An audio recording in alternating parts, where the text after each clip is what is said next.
Hi all, Fuzzy Bear Barian here. Since I posted my original Dual Sword Justice Ministry set build, I've made a couple of changes, so I thought I'd post an update for you guys to see where the build is at now. This is more than likely the final video I'll need to post on this build, given my weapon is at max and my armor pieces more or less are too. The only changes I might make from here on relate to what the god of RNG might decide to give me Yasukani Megatama wise in the future, and I'm not holding my breath out for that given the extensive grind required to get a good roll. I still don't have a good roll. The only other changes might be attack gains from allocating excess level points and maybe a couple of tweaks here and there, but that won't be major changes, so yeah, let's say this is the final build. Before watching this video though, you might want to check out the first build video I posted for dual swords and the Justice Ministry armor set, as I go into more detail there than I will here on the set build. This video is basically about the refinements I've made to the build that I posted there. That said, you'll see everything here just the same, and if you're seeing my Justice Ministry armor set build for the first time, know that this build is about making the most out of wearing one of the lightest armor sets in the game. It's a really fun build, my favourite by far, because you can run around and attack for days, you're lightning fast, and you still pack plenty of punch to deal with any enemy in the game pretty quickly and easily. And you're still pretty tough, despite not having medium or heavy armour, which is really cool. Honestly, I really love this build. So, now that we've seen a few clips of it in action whilst I've been blabbering away, let's take a look at the changes I've made. Perhaps the biggest change is I'm no longer using the Justice Ministry dual swords. I'm using the Shishio and Honi Kui dual swords, which are way more powerful. These have the second highest attack multiplier of all dual swords and have all 7 slots available for perks compared to only 6 on the Justice Ministry set swords. Now this is a key damaging build that revolves around making use of the Moonshadow, Shrike and Whirlwind skills for dual swords and the skill perks of the Justice Ministry set, which are also about key damage. So the sword perks you can see here all revolve around skill. Final blow damage is valuable because with a key build enemies are constantly put into stats susceptible to it, so that's on there as well. One big improvement compared to my last video is I've dumped damage bonus less armor, which is a perk that only kicks in if you remove pieces of gear. I replaced it with the skill damage of 16.4% that you see there, which is actually higher than what I'd get if I removed a piece of armor with damage bonus less armor skill on. And it's marginally less than if I remove 2 pieces as well, so that's damage bonus less armor is gone. Now, out of interest, I'll show you the lightning swords. I've got one there. Yeah, that's not fully upgraded or properly rolled or anything. But one thing I also did was toss up using these swords, the Okanihira and Uguasumaru dual swords, as they have lightning as their element. But with testing, I found the damage multiplier of the Shishi sword made it the better choice. Now the reason I considered lightning as the element is obviously because Karajishi is our guardian spirit, and Karajishi has a bonus to lightning damage. Now I also tested keeping the Shishi swords on, but switching from an Earth Talisman to a Lightning Talisman to take advantage of Karajishi's lightning buff, but that didn't work either. I've heard elemental buffs override the inherent element on a weapon, so technically it should have proven better, but it didn't. I'm not sure if the element on the weapon plus the elemental talisman buff stack when they're the same or not, or if it's just that the combination of key damage I have in this build just works better with Earth on the weapon as the buff. I don't know. Either way, Earth outdid lightning, and so I stuck with it, and I'm happy with that because if I'm honest, I don't really like the buzzing noise in my ear of lightning weapons. Earth is quieter, and I personally prefer that. Now, let's have a look at the Guardian Spirit. As I said, Karajishi is the best Guardian Spirit for this build. Karajishi ups your attack whether you use Moonshadow, Shrike or Whirlwind, because all 3 are skills, and you can see their increased attack skill works on any skill. It doesn't differentiate or pick a specific skill. Now, I previously didn't really use Moonshadow, but lately I've been finding it pretty fun to mix up the 3 skills, especially against human enemies in the right situations. So I take back what I said about Moonshadow in my earlier video. I do like it sometimes. I mean, sometimes if you can't get behind the enemy, it will actually proc the skill anyway and give you the 30% extra damage from the front or side, which is pretty neat when that happens. It's also very satisfying to fight enemies, I think, or human enemies at least, and end them with combinations of Shrike, Moonshadow, and Whirlwind. But just know Karagishi's increased attack skill works best with Whirlwind and not the other two. If you don't have the points necessary to unlock Karagishi, which is Spirit of 21, you may want to start and stick with Kato, or Kato. Kato is the second best Guardian Spirit for this build, really. If you're still leveling up and struggling for points, Kato might be the best for you before you get to Karagishi. Once you get to Karagishi or enough Spirit for Karagishi, by all means take Karagishi because it's so much better. However, Kato does offer some good perks on the way to Karagishi, which include the key recovery speed and extra close combat attack for different types of attacks. So yeah, that's not too bad. Speaking about allocating points, previously my Justice Ministry armor set was a set dropped by the boss. Now, I don't know if you know, but when you forge an armor set, you can end up with a set that requires less body and skill points to wear. So you can see on the bottom of these, body required is 7 and skill is required of 8. With the set that drops from the boss, body of 15 is required and skill of 16, I think it is, or something like that. So merely by forging your Justice Ministry armor set, you're basically saving yourself about 15 skill points, or 15 or 16 skill points to allocate elsewhere. That's pretty good and will help you get this build working for you a lot faster than if you have to level up and allocate points just to wearing the set. And the best thing about that is crafting the Justice Ministry set doesn't need any special materials from bosses or anything like that, so no boss farming necessary for the materials. As far as my core stats go, they haven't changed that much. Well, they have, but by that I mean all I've done is added to the original main 3, which are Heart, Skill, and Magic. Magic of 38 is the max you'll need. Spirit of 21, as I said, for Karagishi. Dexterity is 6, but I'll be honest, that's after a respec. You do need to have Dexterity of 20 to complete the Ninja Dojo mission. So what I do is I just respec for that mission, get the mission done, and then I respec back to what I want. So because this build does not need Dexterity at all. Stamina of 11 hasn't changed from my original build video. That's what you need to get your agility equipment weight to an A. That means you're under 30% equipment weight. Strength is high here, but that's only because the more I'm leveling up now, the more excess points I've got, and I may as well allocate them to strength because doing so does add some small attack values each time I level up. As far as my shortcuts go, now they have largely stayed the same, but they are slightly different. The biggest changes is I've dumped the Guardian Spirit Talisman. Karagishi's Guardian Spirit Talisman attack is pretty shit, and it's not really worth a slot. I was previously advocating Guardian Spirits Talismans in these slots because it's easy enough to change to a different spirit for certain encounters. You know, like a lot of people like to take advantage of knockdowns against human bosses, especially encounters like the Two Kings. But with the build where it's at now, I really don't need that to support me to kill the Two Kings or any human bosses, so I don't need to waste magic or slots on a Guardian Talisman. Steel Talisman is what I'm using instead. Also, you'll notice my shortcuts are organised better. In the first panel, the shortcuts 1, those can be cast on enemies. They're shortcuts that I cast on enemies apart from the elixir, of course. In the second panel, the shortcuts 2, those are shortcuts that I cast on myself.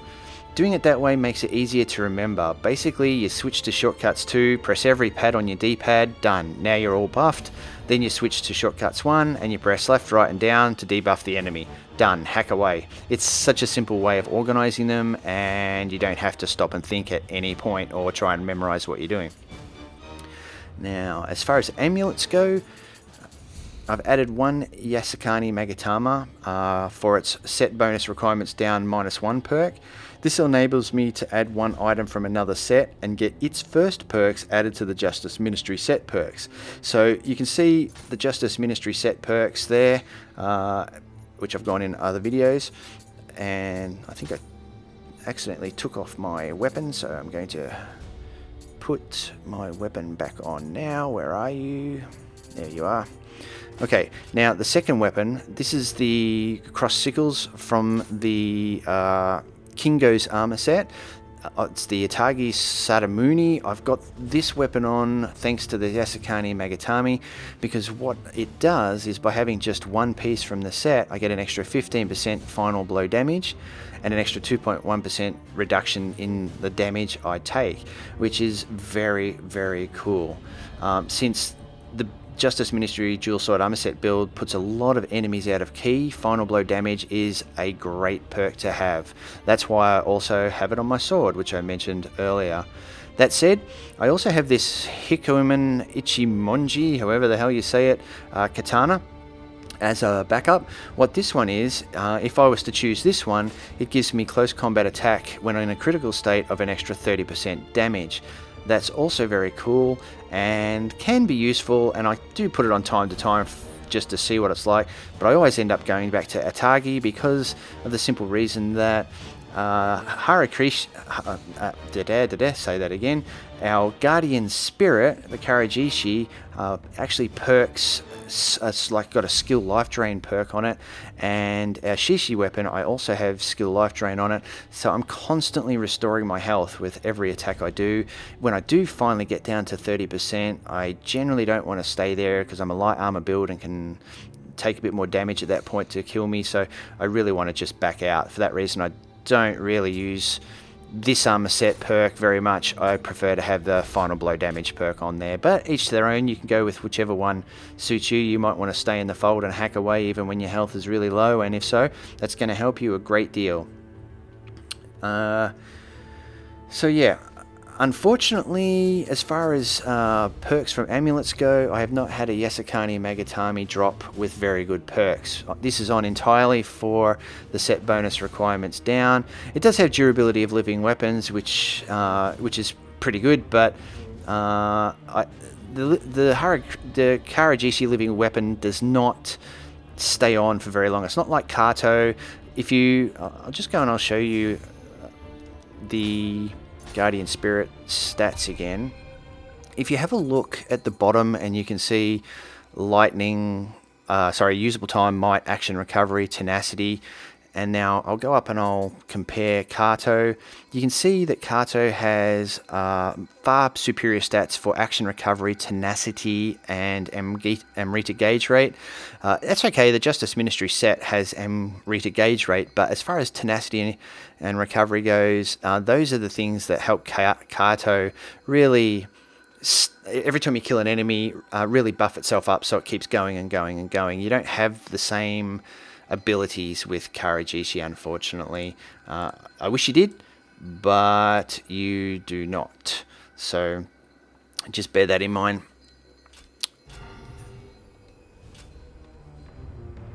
Now, you're back to the amulets. So because I don't have any really good perks on the Yasukani Magatama, nor have I had any really good perks on any of the other Yasukani Magatamas that have dropped, I have not got 2 on.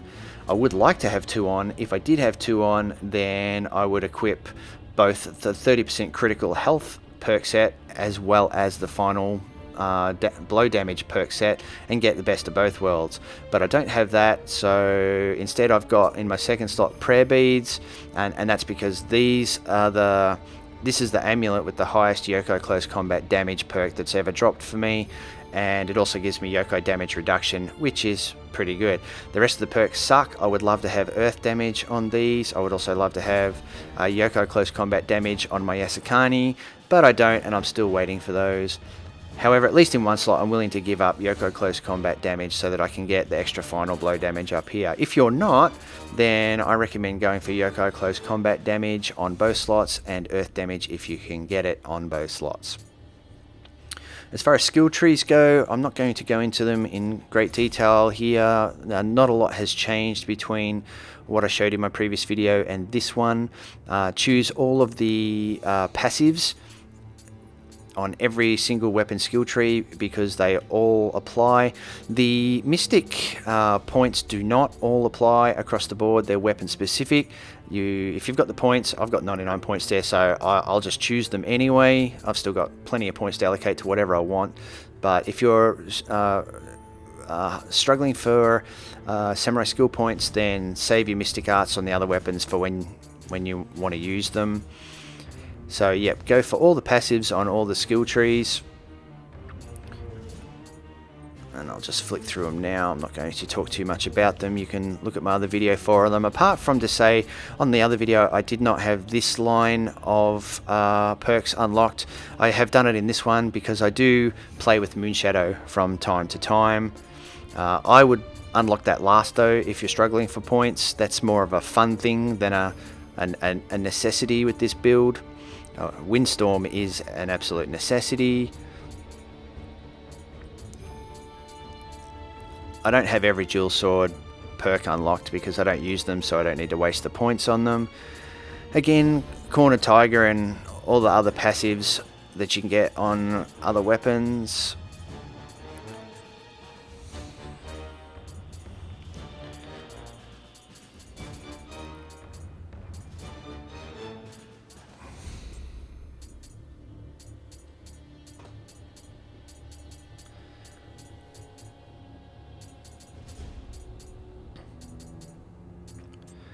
In Ninjutsu, like I said, I've got no dexterity points allocated whatsoever because I don't use any of these except what you get with the standard default points, and that is dashing and cloud runner, and that's about it. And also,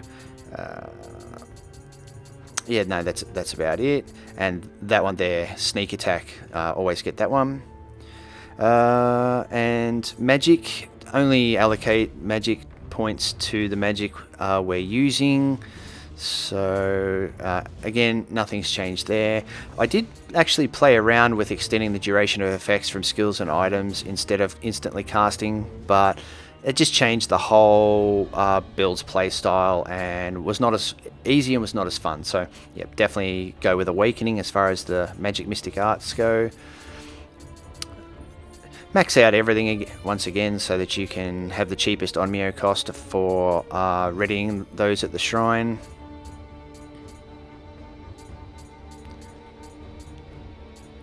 Oh, and the other thing in Ninjutsu as well that I just glossed over and didn't mention is Quiver Maker and Shot Pouch and Bowmaster and Matchlock, just to get a few more arrows with a little bit more damage. As far as titles go, you can see my prestige points allocated there. Nothing too great. I haven't really done a lot there. You can reallocate these with a cone manual that's purchased from the Hidden Tea House. However, reallocating them is not really always easy, as picking one particular perk then removes that perk until you pick another perk and brings it back. So I actually do play around with this from time to time, just switching up my perks, changing my perks just to see what happens. But you don't really get a great deal of change, and they're fairly minor changes. So you can see what I've gone for there if you want to play around with yours. As far as clans go, I'm still in Honda. I haven't changed that clan simply because it gives you the extra 7% skill damage. Where's Honda? There you are, Honda.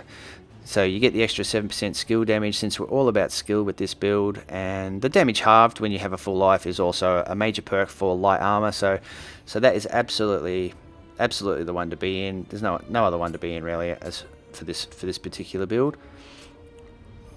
And the final thing I haven't really mentioned too much because I don't really need to, it doesn't make that big a deal, is on all of my armor pieces I have the usual always all attack, but on some of them in my previous builds I pretty much said defense, toughness, life, attack and ki were the go. I tend to find I have plenty of ki with this build. I rarely run out of ki, and for that reason I've switched ki on 2 of these for Amrita earned, so that my living weapon builds up faster, and also so that my stock of Amrita gets me to level up faster. On one I have dash endurance, and on the other I have evasion ki usage, but the rest of that remains the same, defense, toughness, ki. So you can see that there. And that's pretty much it. The only other things I haven't commented on are in the secondary weapon and my ranged weapons. I've made sure that I have some perks that benefit me there too. Enemies defeated damage bonus of A+ on my secondary katana. What that does is that increases the damage you do for every enemy you kill in between praying at shrines. So if you don't pray at a shrine for an entire mission, every enemy you kill increases the amount of damage you can do. That's a pretty damn good perk and I like it.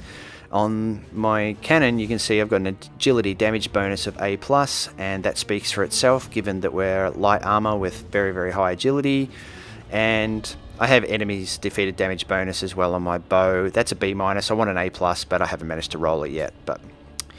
And that's really it as far as the build goes. Any other details, I do talk a little bit more about it in my other build video, but that's pretty much it. This build is awesome. I love playing with it. It absolutely destroys in my mind. I mean, it's not the most powerful build in the game. It's not the strongest. It doesn't have an infinite living weapon. None of those things. But it's not a one-trick pony kind of build. It's a very general build that enables you to have heaps of speed, heaps of power. Your living weapon is actually powerful when you use it, and you get it very, very often. You can pretty much play how you want once you get this build completed. You can run around and you can fight, you can whirlwind, you can use your skills, or you can just battle and not worry about your skills. That's the best thing about this build. You can play how you want once you've got it.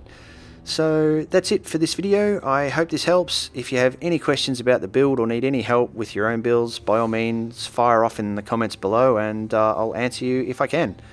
Okay, bye for now.